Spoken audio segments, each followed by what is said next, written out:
तो अगर अष्टांग हृदय के इस सूत्र को आप माने और समझें, अष्टांग हृदय कहता है कि जिस भोजन को सूर्य का प्रकाश ने स्पर्श नहीं किया हो और पवन ना मिला हो उसको कभी मत खाइए, वो जहर है।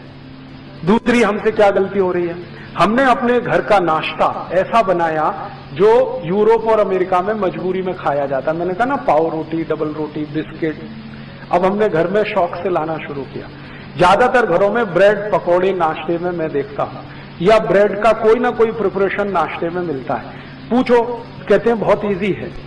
इजी तो इडली भी है, सांभर भी है, उत्तपम भी है, रसम भी है, डोसा भी है, और हलवा से ज्यादा इजी कोई चीज नहीं। सबसे सुरक्षित, सबसे पौष्टिक हलवा के बारे में आप जानते हैं? मेरे पास कोई ऐसा पेशेंट आ जाए जो ऑपरेशन करा के आया हो अभी घंटे भर पहले, मैं उसको कह सकता हूं कि घी का हलवा खा लो, इतना सुरक्षित है।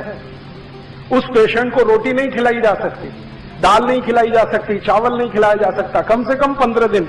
लेकिन मैं उसको ये जरूर कह देता हूं कि ऑपरेशन खत्म होते ही जैसे ही होश आए हलवा बना के खिला देना, देशी गाय के घी का, क्योंकि वो हीलिंग में बहुत मदद करता है। तो हलवा से ज्यादा तो कोई भी हमारे पास डिश नहीं है जो 5 मिनट में बन सके, लेकिन वो हलवा गायब हो रहा है धीरे धीरे।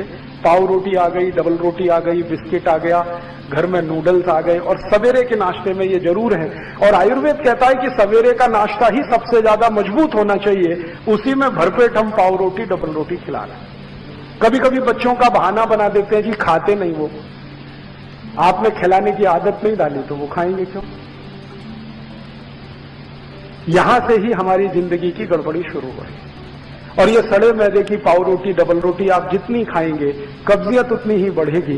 कब्जियत बढ़ेगी तो शरीर की बीमारियां बढ़ने वाली हैं। 103 बीमारियां होती हैं, ये ध्यान रखिए कि जब आप ये खाते हैं ना, मैंने इस पे बहुत सुंदर स्लाइड्स बनाई हुई कि जैसे ही पाव रोटी खाते हैं तो अंदर क्या होता है पेट में जाने, डबल रोटी खाने के बाद क्या होता है, बिस्किट खाने के बाद क्या होता है, चाउमीन और नूडल्स खाने के बाद पेट में क्या होता है, कैसे कैसे वो कहां कहां चिपकता है, कितने एरिया को वो कवर करता है, और फिर कैसे आपको कॉन्स्टिपेशन बनाता है। और उसका बनाने का जो तरीका कोई देख ले तो उसको घृणा हो जाए, इतने खराब तरीके से बनता है।